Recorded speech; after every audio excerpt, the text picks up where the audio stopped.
మత్తయి వ్రాసిన సువార్త.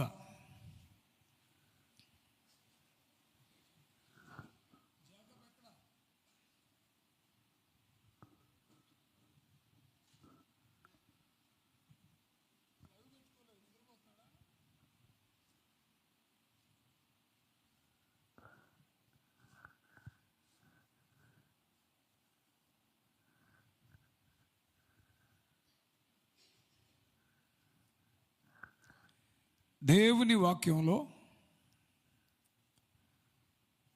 మత్తయి వ్రాసిన సువార్త 14వ అధ్యాయం. దయచేసి బైబిల్స్ ఉన్నటువంటి వారు తప్పనిసరిగా చూడండి.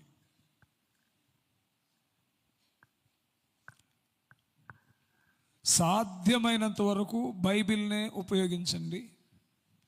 ఇక నాలాగా అవిటోళ్ళు అయితే బైబిల్ కనపడనప్పుడు సెల్ ఫోన్లోనో ట్యాబ్లోనో చూడక తప్పదు, జూమ్ చేసి.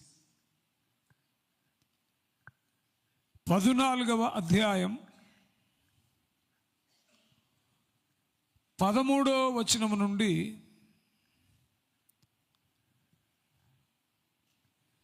21వ వచనం వరకు మీకందరికీ బాగా పరిచయమైన వాక్యం ఇది. క్రైస్తవులైనటువంటి వారికి సుపరిచితమైన వాక్యం ఇది.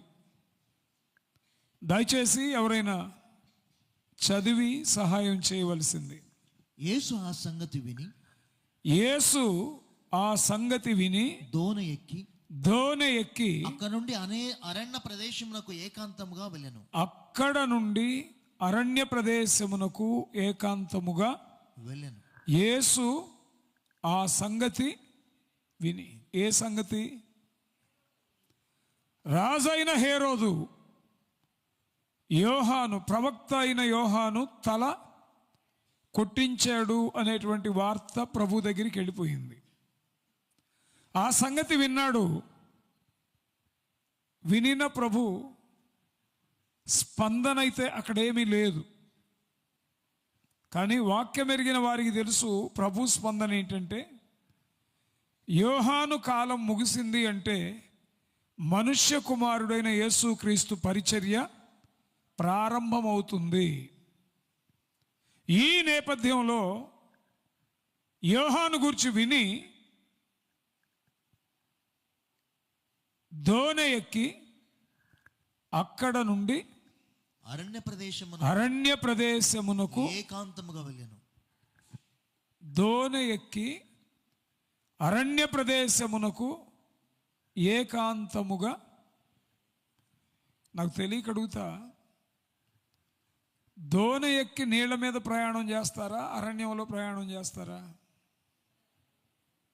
దోణి నీటి మీద ప్రయాణానికి ఉపయోగపడిద్దా, అరణ్యంలో ప్రయాణానికి ఉపయోగపడిద్దా? మరి అక్కడేంటి అలాగుంది? దోణి ఎక్కి అరణ్య ప్రదేశమునకు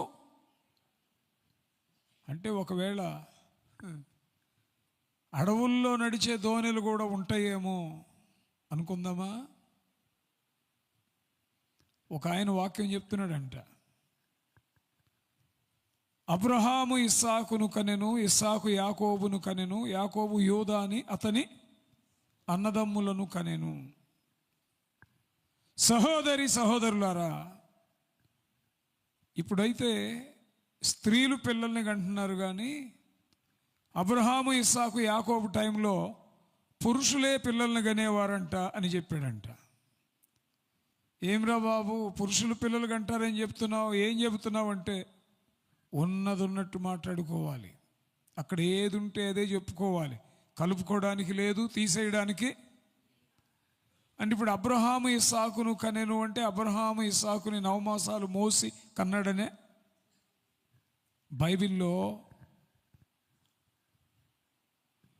అక్షరం తెలియాలి. రెండోది, కాంటెక్స్చువల్ నాలెడ్జ్ ఉండాలి. సందర్భం, ఎవరు, ఎవరితో, ఎందుకు, ఎలా. మూడోది, ఏదైతే చదివామో, ఏదైతే సందర్భోచితంగా చదివామో దాన్ని స్పిరిచువలైజ్ చేసుకోవాలి. దాన్ని మెడిటేషన్ అంటారు, ధ్యానించాలి. దేవుని వాక్యాన్ని ధ్యానించాక పీక్ లెవెల్ ఏంటంటే, నెక్స్ట్ హయ్యర్ లీడింగ్ ఏంటంటే, ఇక చదవటం, ధ్యానించడం ఇవన్నీ ఉండవు.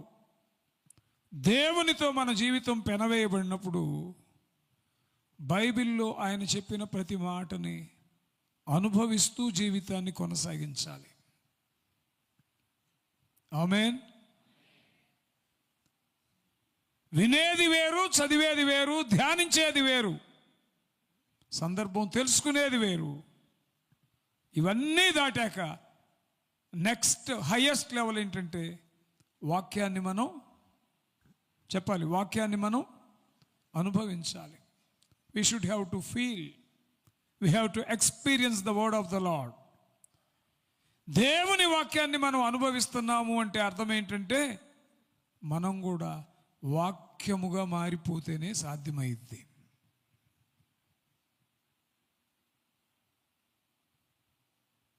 బైబిల్లో కొంత ఇచ్చట, కొంత అచ్చట.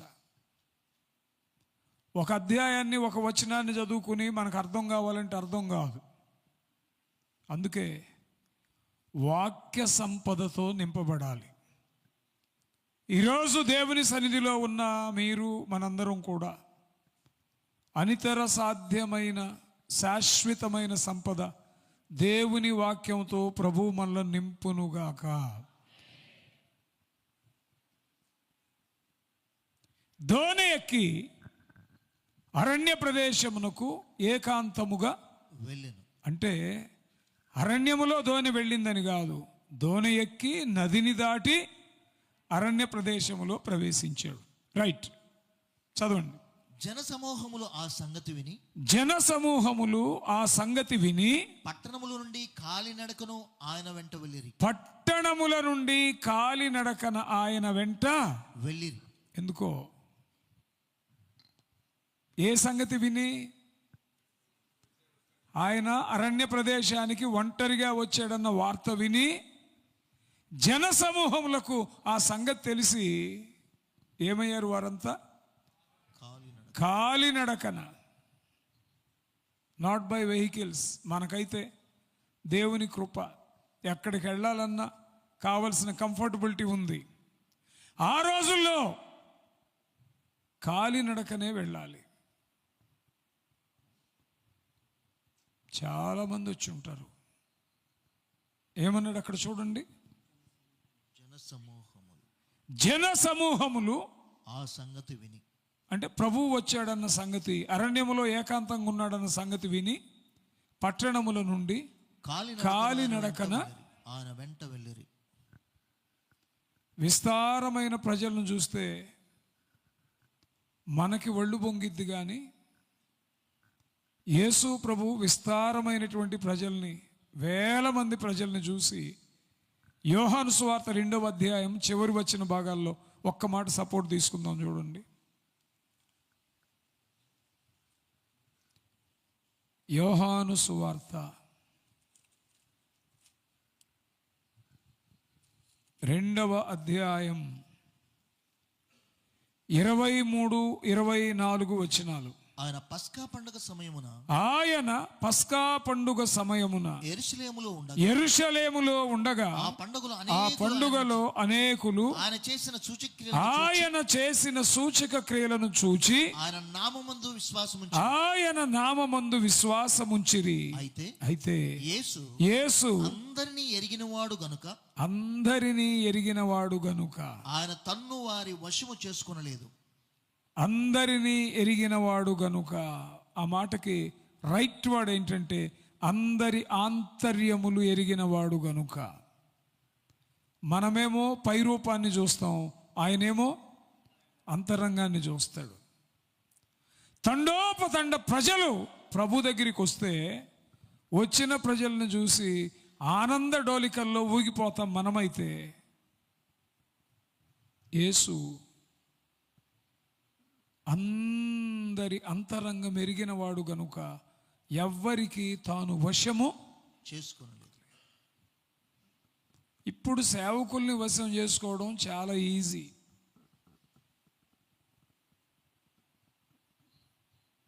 అందరికంటే పెద్ద కానుక ఇచ్చారనుకోండి, అయిపోయినట్టే.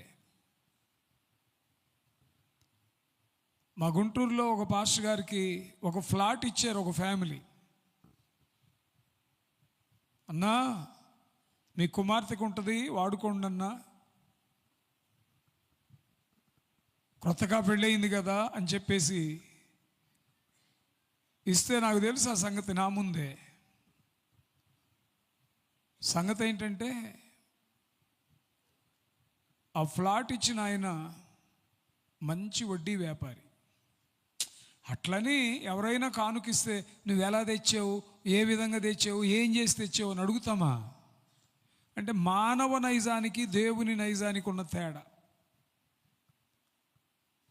యేసు అందరి హృదయాలు ఎరిగినవాడు గనుక ఎవ్వరికి తనను వశము చేసుకోనలేదు. అంటే ఎవ్వరికి సొంతం కాల.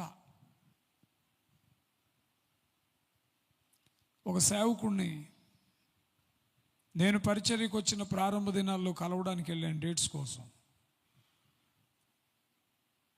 రాంబాబు అనే వ్యక్తి వచ్చాడు మిమ్మల్ని కలవడానికి అనే మాట చెప్పడానికి 3 hours వెయిట్ చేయాల్సి వచ్చింది.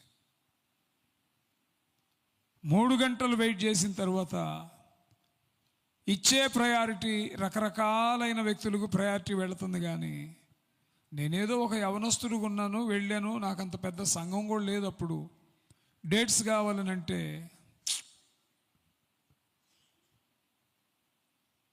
ఈలోపు ఒక పెద్ద ఆవిడ వచ్చింది, వెహికల్ ఒకటి తీసుకొచ్చి ఇచ్చింది, పరిచర్యకు వాడండి అన్నా అని. బయట వెయిటింగ్ ఉన్న వాళ్ళందరూ వెయిటింగ్ ఉన్నారు. ఆమెకి ప్రేయర్ చేసి కలిసి వెళ్ళిపోయారు. నెక్స్ట్ ఏదో మీటింగో ఎక్కడో ఉంది, అన్నకి ఇప్పుడు కుదరదు, తర్వాత కలవండి అని చెప్పి. మీన్ వైల్ మనమిచ్చే ప్రయారిటీస్ వేరు, యేసు ప్రభు ఇచ్చే ప్రయారిటీ వేరు. సో ఏకాంతముగా అరణ్య ప్రాంతానికి వచ్చాడు అని సంగతి తెలిసి అనేకమైన ప్రజలు పట్టణాల నుండి కాలినడకన వెళ్ళిరి. నెక్స్ట్ ఆయన వచ్చి ఆ గొప్ప సమూహమును చూచి వారి మీద కనికరపడి, వారి మీద చెప్పాలి, వారి నుంచి ఏదో ఎక్స్పెక్ట్ చేసి కాదు, వారి మీద కనికరపడి వారిలో రోగులైన వారిని స్వస్థపరిచెను. నేను ఇంకెంతకంటే పక్కకి వెళ్ళదలుచుకోలేదు. ఎందుకంటే ఇప్పుడు మాట్లాడే సందర్భం అది కాదు. ఇప్పుడు రోగుల్ని స్వస్థపరిచేది కూడా ముందస్తుగానే సిద్ధపరిచి వారి ద్వారా చెప్పించడం పరిపాటైపోయింది. దేవుని మహాకృప, దైవ రోషం కలిగి బ్రతికేవారు, వాక్యాసక్తి కలిగిన వారు, వాక్య పరిధిలో జీవించేవారు 100లో ఒక 5-10 మంది దొరుకుతారు. వాళ్ళల్లో వాక్యం కొరకు పరితపించే మీ సేవకులు ప్రకాష్ గారు లాంటి వారు. చప్పట్లు కూడా దేవుని స్తుతించుదాం. అసలు మేమిద్దరం కనెక్ట్ అయిందే వాక్యం కోసం. ఆయన వయసులో పెద్దోడైన అంత హంబుల్నెస్, నేను ఎగ్జాల్ట్ చేయాలనేది నా ఇంటెన్షన్ కాదు. 31 సంవత్సరాల్లో చాలా సభలు చేశాను, చాలామంది సేవకులను చూశాను, చాలా పరిచర్యల్లో వాడబడ్డాను. ఇందాక మా తమ్ముడు ఎజ్రా నేను కూడా అదే అనుకుంటున్నాం, ఆనంద్ గారికి కూడా అదే చెప్పాను నేను. అసలు వాళ్ళిద్దరూ పాస్టర్ గారి నుంచి మేము నేర్చుకోవాల్సింది చాలా ఉంది. సో నిజంగా దేవుని కొరకు, వాక్యం కొరకు బ్రతికేవారు కొద్దిమందే కనిపిస్తారు మనకి. ఇప్పుడు యేసు ప్రభు అరణ్య ప్రదేశానికి వెళ్ళాడు. ప్రజలు తండోపతండలు వచ్చారు. వారిని 10,000 కట్టండి, 20,000 కట్టండి, ఇంకాస్త కట్టండి, అది కట్టండి, ఏమి లేవు అక్కడ. వారి యందు కనికరపడి ఏం చేశాడు? కనికరపడి వారిలో రోగులైన వారిని స్వస్థపరిచెను. నెక్స్ట్ సాయంకాలమైనప్పుడు అయ్యా సాయంకాలమైనప్పుడు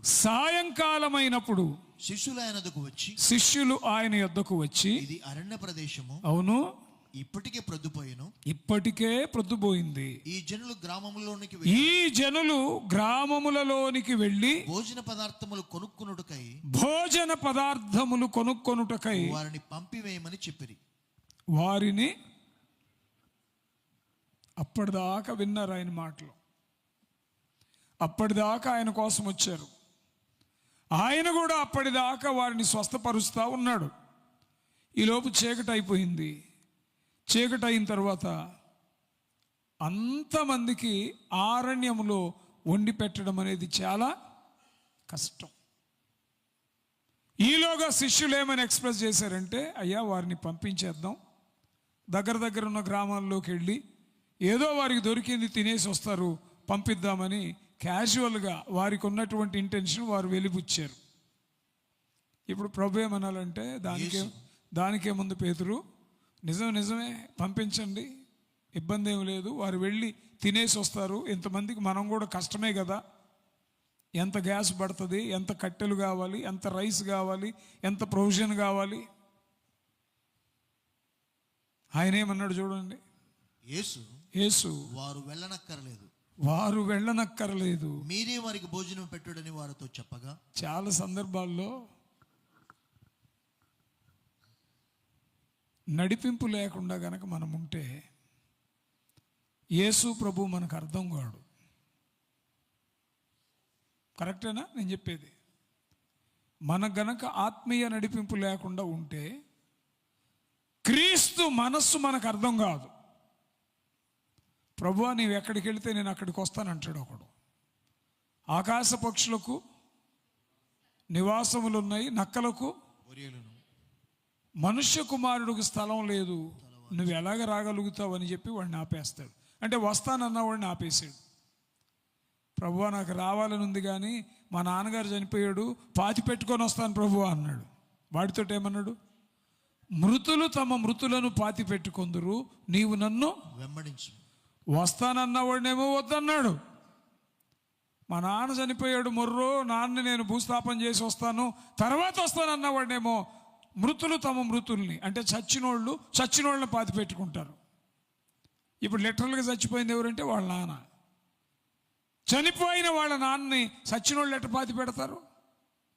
ఆత్మీయంగా చచ్చినోళ్ళు, శారీరకంగా చచ్చినోళ్ళని పాతి పెట్టుకుంటారు.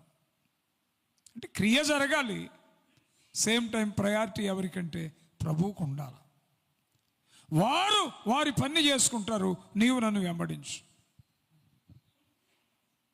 పాపులనే పిలవచ్చి తిని అన్నాడా? నేను పాపులనే పిలవచ్చి తిని, పాపుల మార్గమున నిలవద్దు అన్నాడు మొదటి కీర్తనలో. ఏంటిది? మీకా గ్రంథంలో స్నేహితుడిని నమ్మొద్దు, ముఖ్య స్నేహితుడిని నమ్మొద్దు, నీ కౌగిట పండుకొని భార్య ఎదుట నీ నోటికి కాపు పెట్టు అన్నాడు. సామెతల్లోకి వచ్చేపాటికేమో నీ స్నేహితుడినైనా నీ తండ్రి స్నేహితుడినైనా మరచిపోవద్దు, నీకు ఆపద కలిగినప్పుడు వారే నీకు వాసి అన్నాడు. అందుకే దేవుని ఆలోచనలు, intellectual thoughts of Christ Jesus, spiritual thoughts of Christ Jesus. Anybody wants to understand as a believer, he will fill with spirit of the Lord. దేవుని ఆత్మ నడిపింపుతో ఉంటేనే దేవుని మనస్సు, దేవుని ఆలోచనలు మనకు అర్థమవుతాయి. ఆమేన్. అప్పుడు ఏమన్నాడు చదవండి, వారు వెళ్ళనక్కరలేదు, మీరే వారికి భోజనం పెట్టుడని. ఇప్పుడు గుండెలు పగిలిపోతాయా? పగిలిపోవా? పేతురుకి, కడమ శిష్యులకి ఈ అడవి ఏంటి, ఈ ప్రాంతం ఏంటి, చీకటి పడిపోయింది, ఇప్పుడు ఎక్కడి నుంచి సరుకులు తేవాలి, ఇవన్నీ తెచ్చి ఎక్కడి నుంచి వండి పెట్టాలి, మీరే వారికి వడ్డించుడు అంటున్నాడు. చాలా సింపుల్గా చెప్తున్నాడు, ఇది చాలా అసాధ్యం. చదవండి.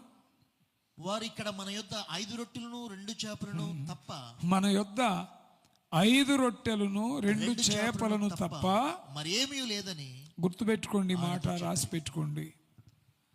దేవుడు మన బ్రతుకులో ఒక అద్భుతాన్ని చేయడానికి ఇష్టపడితే మన దగ్గర ఏముందో దాన్నే ఇంప్లిఫై చేసి మహిమ పొందుతాడు. చప్పట్లు కూడా దేవుని స్తుతించుదాం. ఆయన అడుగుతాడు. ఎలీషా పరిచర్య చేస్తా ఉన్న దినాల్లో ఒక దైవజనుడు చనిపోతాడు. అప్పులోళ్ళు వచ్చి దైవజనుడి పిల్లల్ని తీసుకుని పోతారు. అప్పుడు దైవజనుడు భార్యలు అడిగింది దైవజనుడిని, అయ్యా చాలా కష్టాల్లో ఉన్నావు, నా భర్త చనిపోయాడు, మేము అప్పులు పాలైపోయాము, అప్పులోళ్ళు వచ్చి నా బిడ్డను తీసుకెళ్ళారు, నా పరిస్థితి అన్నప్పుడు ఎలీషా ఏం చెప్పాడు తెలుసా? నీ దగ్గర ఏముంది అన్నాడు. కొంచెం నూనె, ఒక పాత్ర తప్ప నా దగ్గర ఏమీ లేదయ్యా. దేవుడు కూడా అడుగుతాడు, వాట్ యు ఆర్. నిష్పక్షపాతంగా నువ్వేంటో దేవునికి చెప్పాలి, నేనేంటో దేవునికి చెప్పాలి. నేను ప్రభువులోకి వచ్చిన తొలి రోజుల్లో ప్రభు నేర్పిన ప్రార్థన బాగా చేసేవాళ్ళం. కొంతమంది ఆప్తులు అన్నారు, ప్రభు నేర్పిన ప్రార్థన చేయక్కర్లేదు అన్నారు. మొండోడినిగా ఎందుకు చేయక్కర్లేదు అని అడిగా. మా అనుదినాహారము నేడు మాకు దయచేయము అని చేస్తారు. వాస్తవంగా నెల రోజులకి సంవత్సరానికి సరిపడిన గ్రాసం ఇంట్లో ఉంటుంది. ఇంట్లో రైస్ పెట్టుకొని, ఇంట్లో గ్రాసం పెట్టుకొని అనుదినాహారం నేడు మాకు దయచేయము అంటే అబద్ధం కాదా? అందుకని మనం చేయక్కర్లేదు, చేయకూడదు. మా ఎడల అపరాధము చేసిన వారిని క్షమించేలాగున మీరును మా అపరాధములు, మనం ఎవరు అపరాధాలు క్షమించట్లేదు, అప్పుడు మమ్మల్ని క్షమించమని అడగడానికి మన కెపాసిటీ ఎక్కడుంది? అందుకే వద్దు అన్నారు. సరే, ఇప్పుడు ప్రభు నేర్పిన ప్రార్థన మరి అప్పుడు మీరేం చెప్పారు పాస్టర్ గారిని అడగబాకండి. ఇప్పుడు ప్రస్తుతానికి అది అప్రస్తుతం. నేనేమంటానంటే, అనుదిన ఆహారం నేడు మాకు దయచేయము అంటే కేవలం ఫుడ్ కాదు, ఆత్మను జీవింపజేసే దేవుని వాక్యం, దాని అంతరార్థం అది. సరే, ఇప్పుడు ఈ మాట ఎందుకు చెప్పాల్సి వస్తుంది? మా దగ్గర ఏమీ లేదు, వంద కూడా 5 రొట్టెలు. ప్రభు కార్యం చేయదలిచినప్పుడు నీవేమై ఉన్నావో చెప్పాలి, నీ స్థితి ఏంటో చెప్పాలి. దాపుడు లేకుండా ఉన్నది ఉన్నట్టుగా యథార్థత కలిగి దేవుని ఎదుట కన్ఫెస్ కావాలి. అప్పుడే కార్యం స్టార్ట్ అవుతుంది.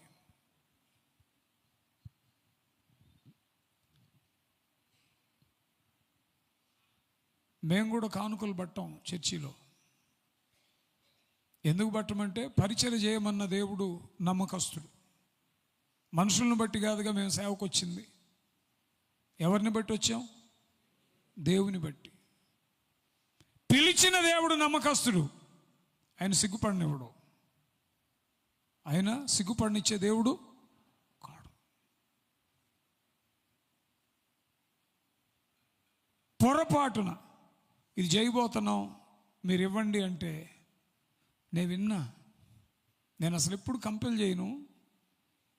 నేను చూస్తున్నాను అయ్యగారిని కూడా, మీ పరిచర్యను కూడా. దేవుడు మిమ్మల్ని ఇంకా నిండార్లకు దీవించుగాక. క్వాలిటేటివ్ పరిచర్య దేవుడు కోరుతూ ఉంటాడు. లేనప్పుడు ఎవరు చేయమన్నారు? ఏనేంటి మీరేమి ఇవ్వలేదా, మీరేం చేయలేదా అంటాడు. లేకపోతే మానుకోవాలి, ఉంటే చెయ్యాలి. వాళ్ళు అంటుంది నన్ను కాదు, నన్ను బట్టి నేను ఆరాధించే దేవునికి అవమానం వస్తుంది. పిలిచిన దేవుడు నమ్మకస్తుడు. ఆయన బలహీనుడైతే భయపడాల, ఆయన కాదంటే సిగ్గుపడాల. ఒకవేళ తెగించి అడిగిన రోషం కలిగి బాధ్యత కలిగి నిలబడేవాళ్ళు ఒక 10 మంది ఉంటారు, ఒక 20 మంది ఉంటారు 100 మందిలో.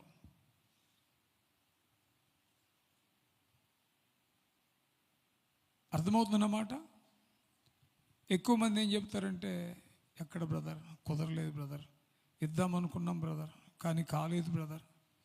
ఇంట్లో ఏదైనా ఆల్ ఆఫ్ సడన్ ఇబ్బంది అయితే అప్పో సొప్పో తెచ్చుకొని వాడతారా? పుట్టుదల లేకపోయినా తెచ్చుకుని మరీ వాడతారు. మనిషిని బాగొట్టుకోరుగా. What is your responsibility towards God's work, towards the ministry? దేవుని పని విషయంలో ఒక విశ్వాసిగా నీ బాధ్యత ఏంటి? అడిగి మీతో అబద్ధం ఎందుకు ఆడించాలని చెప్పి సేవకులు అడగరు అనుకోండి. సపోజ్ కొన్ని సంఘాల సంగతి చెప్తున్నాను.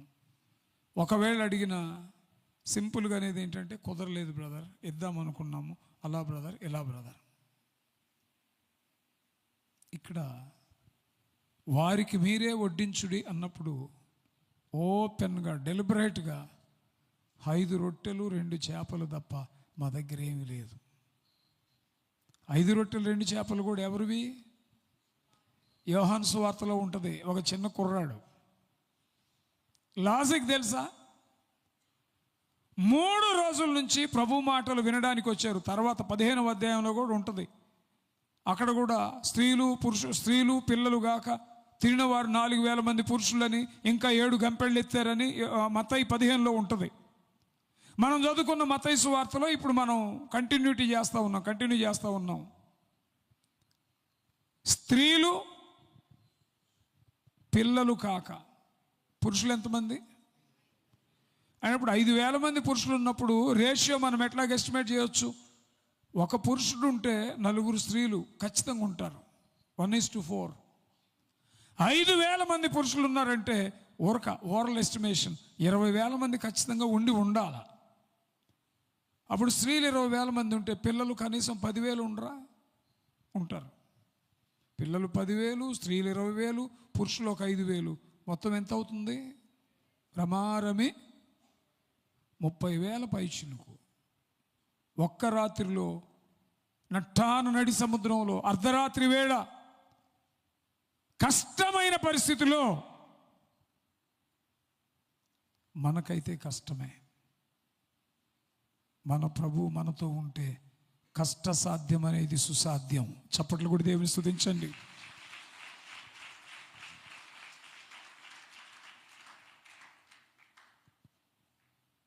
ఏముంది? 5 రొట్టెలు 2 చేపలు. నేను మాట్లాడేది ఏంటంటే, అన్ని వేల మంది పురుషులు, అన్ని వేల మంది స్త్రీలు ఉన్నప్పుడు ఒక పిల్లాడు నా దగ్గర 5 రొట్టెలు 2 చేపలు ఉన్నాయని బయటపడ్డాడు అంటే మిగిలిన వాళ్ళ దగ్గర ఏమీ ఉండదు అనుకుంటున్నారా? 3 రోజుల నుంచి ఉన్నప్పుడు లేదని అనుకుందామా? అక్కడ రాయబడలేదు, సిద్ధపాటు అయితే ఉంటుంది, కానీ ఇచ్చే మనసు ఎవరిలో లేదు. వారికి ఇచ్చే మనసు లేదు, కానీ సమస్తానికి కారణభూతుడైన ప్రభు అక్కడ ఉన్నాడు. అప్పుడు 5 రొట్టెలు 2 చేపలు తెచ్చి ఆయన చేతికి చదవాల. అందుకు ఆయన వాటిని నా యొద్దకు తెండని చెప్పి, ఇక్కడి నుంచి కావాలి ఇప్పుడు వర్తమానం మనకి. ఏమైతే ఉన్నాయని మీరు చెప్పారో వాటిని నా యొద్దకు తెండని చెప్పి తీసుకెళ్ళి ఇచ్చారు ప్రభువుకి. ఏం చేశాడు? వాటిని 5 రొట్టెలు 2 చేపలు ఇవ్వగానే ఏం చేశాడు? మాట్లాడండి ప్లీజ్. చేతిలోకి తీసుకుని ఆకాశం వైపు కనులెత్తి ఆశీర్వదించి విరిచి శిశువులకు ఇచ్చాను. శిశువులు జనులకు వడ్డించిరి. వారందరూ తిని తృప్తి పొందిన తర్వాత, ఇక్కడ నోట్ చేసుకోండి, నీ ఆహారమైన ఆయన చేతిలోకి రావాలి, నీ కుటుంబమైన ఆయన చేతిలోకి రావాలి, నీవు కలిగినది ఏదైనా ఆయన చేతిలోకి రావాలి. ఒకవేళ పరిచర్య నడిపించే నాలాంటి సేవకుడైన సంఘం ఆయన చేతిలో ఉండాలి. చెప్పండి, నాకు కలిగిన ఆహారమైనా, నాకు కలిగినది ఏదైనా, నా కుటుంబమైనా, నా సంఘమైనా ఎక్కడికి రావాలి? ఆయన చేతికి. ఆయన చేతికి అప్పగించబడనంత వరకు ఆశీర్వాదాన్ని మనం చూడలేము. ఒక్క మెట్టు దిగుతున్నాను. మధ్యాహ్నం చదువుకున్నాం. యాకోబు అడిగాడు దేవుణ్ణి, నీవు నన్ను ఆశీర్వదించితేనే కానీ నేను నిన్ను పోనీయను. అసలు ఆ మాట ఆయన అడగడానికి,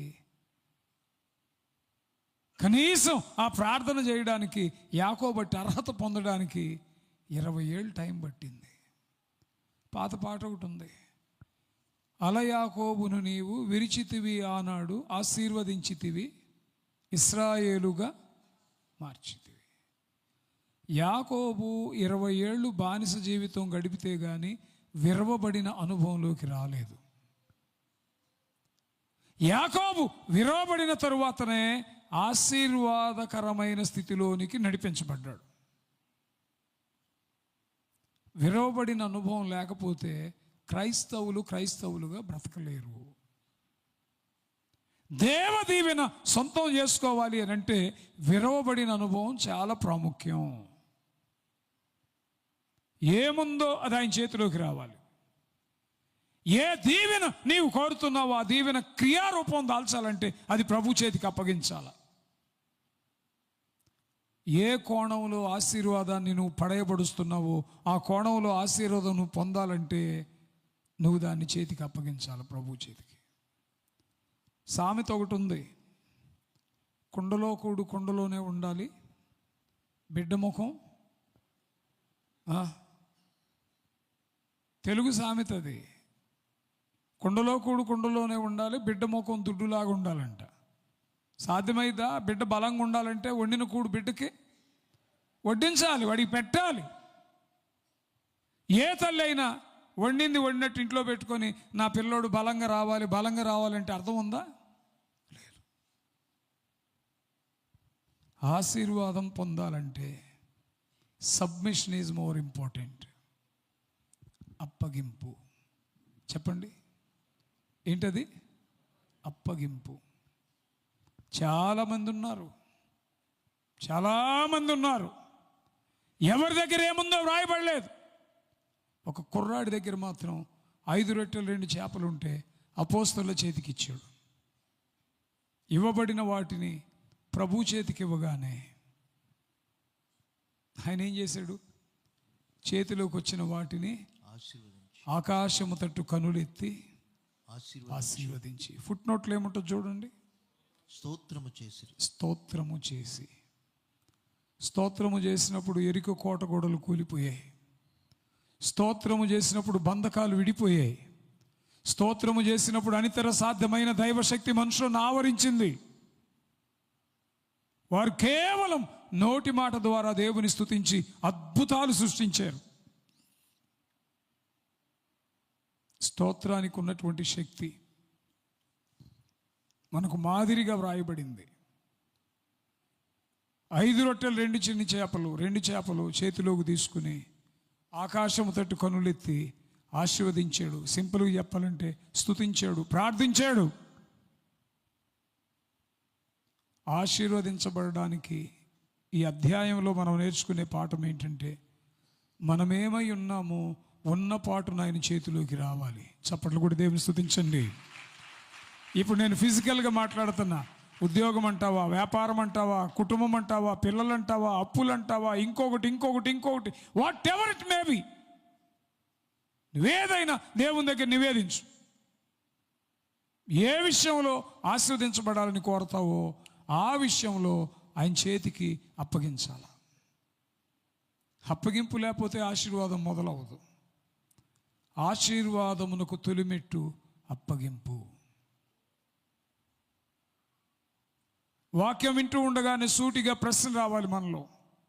నన్ను ఆశీర్వదించు ప్రభు అని అడిగే నేను నా దేవునికి 100% నన్ను నేను అప్పగించుకున్నానా? నేను మొన్న ఒకరోజు చర్చిలో వాక్యం చెప్తా ఏడ్చేసాను. నేను సేవకులకి విశ్వాసులకి అది సహజం అనుకోండి, బయట చాలా గంభీరంగా అనిపిస్తాం, దేవుని దగ్గర మాత్రం ఎప్పుడు పెనుగులాట ఉంటానే ఉంటుంది. ఆసాపు రాసిన కీర్తన చెప్తూ, నీ ఆలోచన చేత నన్ను నడిపించెదవు, తరువాత మహిమలో నన్ను చేర్చుకుందు. 73వ కీర్తనలో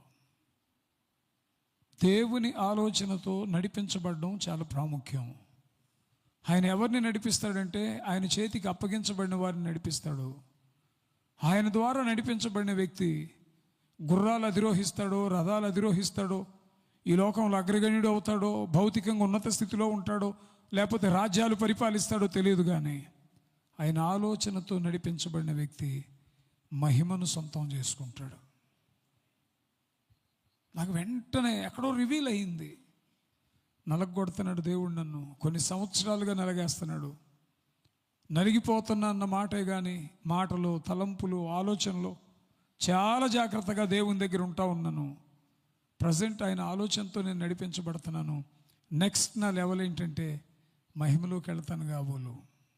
చప్పట్లు కొట్టండి.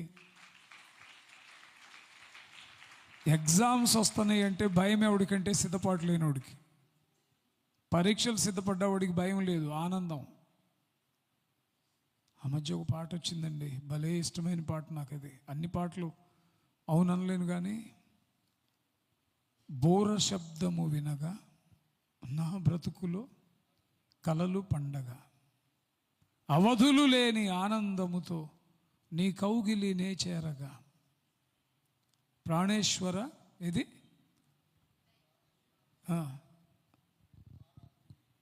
ఆరాధన నీకే. మంచి పాట అది.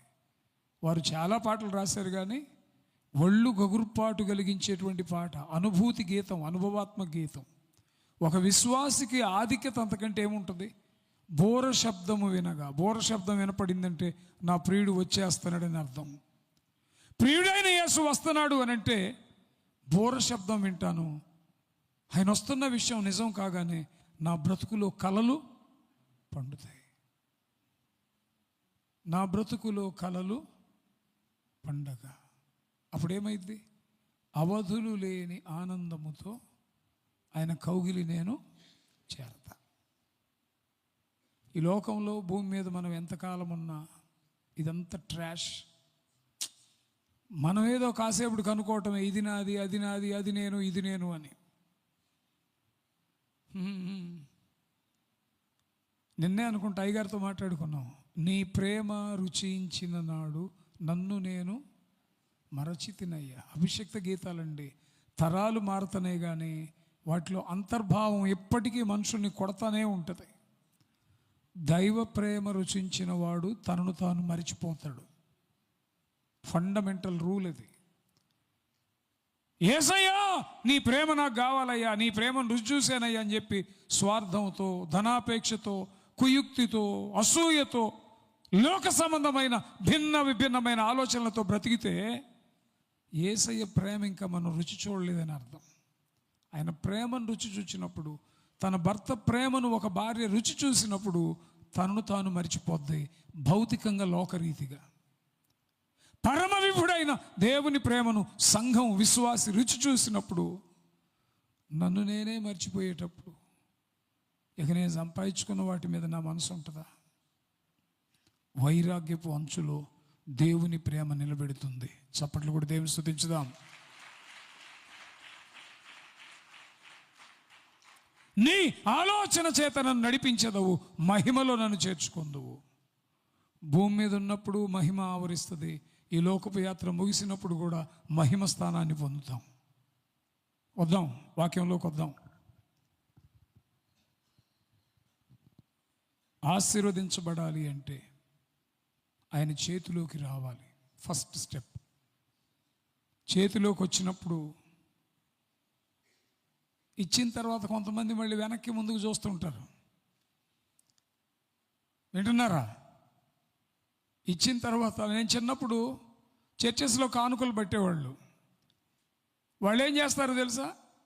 50 రూపాయలు తెచ్చి 5 రూపాయలు తీసుకొని 45 రూపాయలు ఇవ్వమని మళ్ళీ అందులోంచి తీస్తూ ఉంటారు. తెలియంతనం. దేవుని పనికి నీ జీవితమైనా, నిన్ను నీవైనా, నీ కుటుంబాన్నైనా కలిగింది ఏదైనా అప్పగించుకున్నప్పుడు వెనక పీకుడుతో అప్పగించుకోకూడదు. నాగటి మీద చెయ్యి పెట్టి వెనుక తట్టు చూచువాడు దేవుని రాజ్యమునకు పాత్రుడు కాడు. బలిపీఠం మీదకు వస్తే బలి పశువు కాలిపోతేనే, బూడిదగా మారితేనే దిగాలి బలిపీఠం. వాళ్ళ నాన్నగారు అడిగాడంట ఒక సేవకుడిని, ఈ పస్తులు ఎందుకు, ఈ కష్టాలు ఎందుకు, నెల్లూరు వచ్చేసేరా, వెళ్ళిపోదాం, మనకున్నదేదో తిందాం, అక్కడే బ్రతుకుదాం, సేవ చేసుకుంటూ అక్కడే చేసుకుంది కానీ వద్దురా అయ్యా, ఈ బాధలు చూడలేమన్నాడంట. ఆయన అన్నాడంట, నాన్న 27 సంవత్సరాలుగా బలిపీఠం ఎక్కి కాలిపోతున్నాను, సగం కాలిపోయాను, ఇంకా సగమే ఉన్నాను, సగం కాలి సగం కాలని నన్ను తీసుకెళ్ళి నువ్వేం చేసుకుంటావు నాన్న, దేవుని పనులు నన్ను కాలిపోని అన్నాడంట. చప్పట్లు కొడదామా? ప్రభుని స్తుతించుదామా?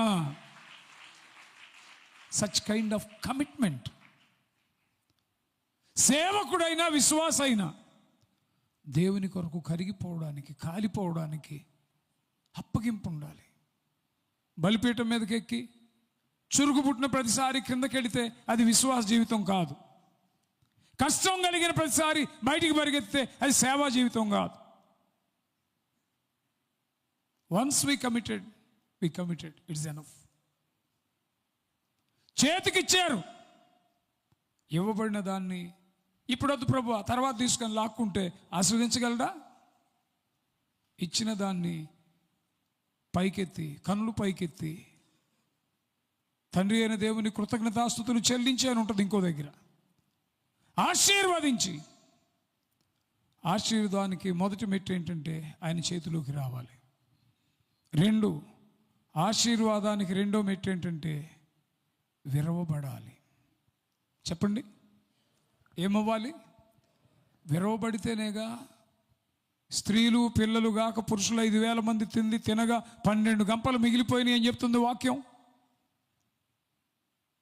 దైవిక ఆశీర్వాదాన్ని మనం సొంతం చేసుకోపోవడానికి కారణం ఏంటంటే మనం ఇంకా విరవబడిన అనుభవంలో లేం. విరిగిన దానిని కోరదు లోకము, విరుగని దేనిని తలచవు నీవు. విరిగితి ఎదలో, సడలితి మదిలో, నరిగితి బ్రతుకులో, ఉరిగితి క్రీస్తులో. ప్రొద్దుట తమ్ముడు ఎజ్రా పాడాడు ఈ పాట. ఉదయమేక పాడిందయ్యా. విరగాల. విరిగిపోయిన అనుభవం లేకపోతే ఆశీర్వాదం సొంతం కాదు. విరగొట్టబడడానికి దేవునికి అప్పగించుకోవాలి. అతడు నలగగొట్టబోట యెహోవాకు ఇష్టమాయెను. ప్రభు దగ్గరికి మన అవసరాల కోసం కాదు రావాల్సింది, చాలా చిన్న మాట అది. ప్రభు దగ్గరికి మన భోగాల కోసం కాదు రావాల్సింది. ప్రభు దగ్గరికి విరిగిపోయిన యాకోబు ఇశ్రాయేలుగా మారినట్టుగా మన గత జీవితం విరవబడాలి, మన ప్రాచీన స్థితి విరవబడాలి, మన ఆలోచనలు విరవబడాలి, మన క్రియలు విరవబడాలి, మనం ఏమై ఉన్నాం అది విరవబడాలి. విరవాలంటే ఆయన చేతిలోకి రావాలి. ఆశీర్వాదం అనగా విరవబడ్డ. విరవబడిన స్థితి నాకు లేకపోతే నేను అర్థం చేసుకోలేను. విరవబడిన స్థితి సంఘానికి లేకపోతే ఎవరిని అర్థం చేసుకోలేరు, ప్రభువుని ప్రజెంట్ చేయలేరు. 3వది, విరవబడిన తర్వాత వాటిని ఏం చేయించాడు ప్రభు శిష్యులతో? పంక్తులు పంక్తులుగా కూర్చోబెట్టి, చెప్పాలి, కూర్చోబెట్టి వడ్డించమన్నాడు. ఆశీర్వాదం అనగా పంచబడుట. చెప్పండి, ఆశీర్వాదం అనగా షేరింగ్. క్రిస్మస్ పండుగ వస్తే క్రైస్తవులకున్న గొప్ప కల్చర్ ఏంటంటే కొంతమంది పేదవాళ్ళని తీసుకొచ్చి అన్నం పెట్టి బట్టలు ఇస్తారు. కొంతమంది వీధుల్లో ఉండేటువంటి దీనులైన వాళ్ళకి దుప్పట్లని బట్టలని పంచుతూ ఉంటారు. కొంతమంది ఫ్రెండ్స్ని పిలిచి భోజనాలు పెడతా ఉంటారు. ఇంకొంతమంది ఇంకోలాగా కలిగింది ఏదో చేస్తూ ఉంటారు. మంచి కల్చర్ అది, ఆశీర్వాదకరం. అయితే ఏదో ఒకసారి చేసి చేతులు దులుపుకోవడం కాదు. మనం సంపాదించే దానిలో మొదటి భాగం దేవునికి వెళితే, రెండో భాగం దీనులకి దీనార్థులకి మన నిర్ణయం చొప్పున ఇవ్వగలిగితే, మూడో భాగం నువ్వు వాడుకోవాలి. దేవునికి ఇచ్చే ప్రజలు 3 రకాలండి. ఇవ్వకపోతే కొడతాడేమోని భయంతో ఇచ్చేవాళ్ళు ఒక వర్గం, ఇస్తే దీవిస్తాడని చెప్పి ఇచ్చేవాళ్ళు రెండో వర్గం. వీళ్ళిద్దరికంటే శ్రేష్టమైన వర్గం ఎవరంటే, ఆయనకి ఇవ్వడం నా బాధ్యత. నా తండ్రి పనిలో నేను పాలు పొందకపోతే ఎలాగా? ఇంట్లో పెట్టినవి ఉండి బాధ్యతతో దేవుని పనికి భుజం ఇవ్వాలి. పంచబడడం ఆశీర్వాదం, దాచుకోవడం కాదు.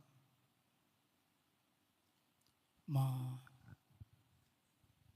బావుగారు చెప్పుకోవాలి, ఆయన ఉండంగేటు ఉపయోగపడలేదు, చనిపోయిన తర్వాత అయినా ఆయన సాక్ష్యమన్నా కనీసం ఉపయోగపడింది. హైదరాబాద్లోనే జాయింట్ కలెక్టర్గా చేసి రిటైర్డ్ అయ్యారు. చనిపోయాడు కాదు, చంపబడ్డాడు. ఎవరు చంపారో తెలియకుండా నేను మాట్లాడకూడదు. స్పష్టమైనటువంటి రుజువు ఏంటంటే, దోమకొండలో ఆయన భార్య ఆస్తి కోసం చంపించింది అనేది సరే, ఇప్పుడు ఎవరు చంపారు అనేది కాదు క్వశ్చను. ఆయన ఉన్నంత వరకు దేనికి ఉపయోగపడ్డవాడు కాదు. చనిపోయిన తర్వాత తనకు కలిగిన దాన్ని ఎస్టిమేట్ చేస్తే కోట్లల్లో ఉంది. లోకం అనుకుంటుంది దాచుకున్న వ్యక్తిని చూసి ఆశీర్వదించబడ్డాడు రా అనుకుంటుంది. ప్రభు అంటాడు, దాచుకున్న వాడిని చూసి వెర్రివాడా, ఈ రాత్రి నీ ప్రాణమును నీవు సంపాదించినవి అవనివగును.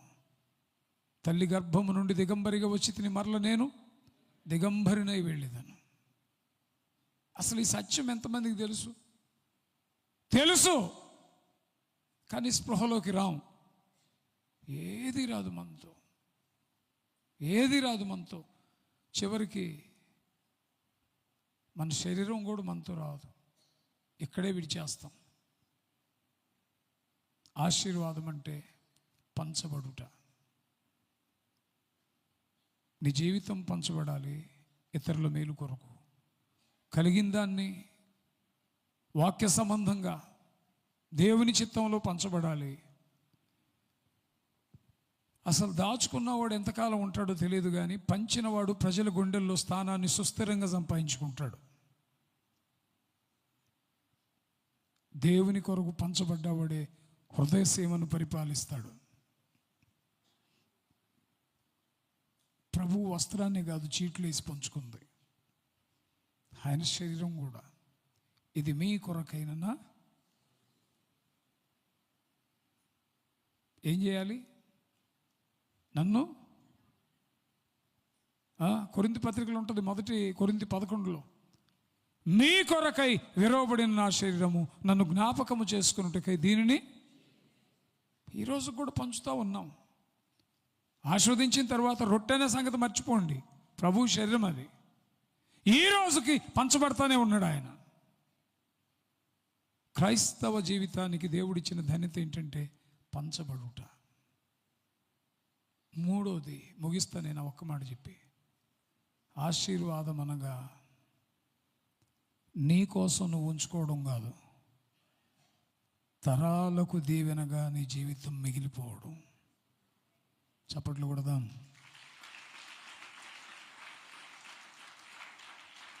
వడ్డించినవి వడ్డించగా మిగిలినవన్నీ గంపెళ్ళకెత్తారు. గంపెళ్ళకెత్తి పారేస్తారా, పడేస్తారా? తీసుకెళ్ళి ఏం చేస్తారు మిగిలింది? జనరల్గా మనమైతే కాటేజ్ ప్రేయర్లో, కుటుంబ ప్రార్థనలో వాళ్ళు పలహారం కానీ భోజనం కానీ ఏదైనా తీసుకొస్తే అందరూ తిన్నాక మిగిలితే ఏం చేస్తాం? పట్టుకెళ్తాం. మనం ఎవరికి ఇస్తాం? ఎవరు సిద్ధపరిచారో. మరి మనకే అంత సెన్స్ ఉన్నప్పుడు దేవునికి ఉండదా? ఇచ్చింది 5 రొట్టెలు 2 చేపలు, మిగిలింది 12 గంపలు. ఇప్పుడు ఆ 12 గంపలు ఎవరికి వర్తిస్తాయి? చేపలు ఇచ్చిన ఇంటికే వెళ్ళాలి. ఇది మొదటి సూత్రం. ఏది మనం దేవునికి ఇస్తామో దేవుడు ఆస్వాదించిన తర్వాత అదే మళ్ళీ మనకు వచ్చేస్తుంది. నెక్స్ట్ లెవెల్ ఏంటంటే, ఏది మనం కీప్ చేస్తామో, ఏది మనం దాస్తామో అప్కమింగ్ జనరేషన్స్కి అది ఉపయోగపడాలి. అక్కడ చేప కాదు, రొట్టె కాదు, వాక్యం కొరకు నిన్ను నీవు త్యాగమైతే, వాక్యంతో నీవు నింపబడితే, వాక్య ప్రామాణికతలో నీవు వాడబడితే, వాక్యమైన నీవు అనేక ప్రజల కొరకు దాచబడాలి. నీ సాక్ష్యం దాచబడాలి. నిన్ను చూసిన అనేకులు ఇన్స్పైర్ కావాలి. ఆయన ఆశీర్వదించాడు. ఎప్పుడు? చేతిలోకి వచ్చినప్పుడు. 2, చేతిలోకి రాగానే జరిగింది విరవబట్టం. 3, పంచబట్టం. 4, ఉంచబట్టం. ఈరోజు వాక్యం నీతో నాతో సూటిగా మాట్లాడుతుంది. నన్ను ఆశీర్వదించు ప్రభు అని ఆశపడడంలో తప్పులేదు, కానీ ఆశీర్వదించబడాలని కోరేవారు నీ కుటుంబాన్ని, నీ జీవితాన్ని ప్రభు చేతిలో పెట్టు. నువ్వు చేయాల్సిందల్లా ప్రభు చేతికి అప్పగించడమే. ఆయన నిన్ను విరుస్తాడో, వడ్డిస్తాడో, తరాలకు దీవెనగా ఉంచుతాడో, ఇక నెక్స్ట్ అంతా ఆయన చేస్తాడు. ముందు నువ్వు చేయాల్సింది నిన్ను నీవు దేవుని పాదాల దగ్గర ఆయన చేతికి అప్పగించుకోవాలి. కమిట్మెంట్తో కూడిన చిన్న ప్రార్థన చేద్దాం. దయచేసి అందరూ తల్ల వంచండి. దయచేసి అందరూ ప్రార్థనలు ఏకీవించండి. చిన్న ప్రార్థన.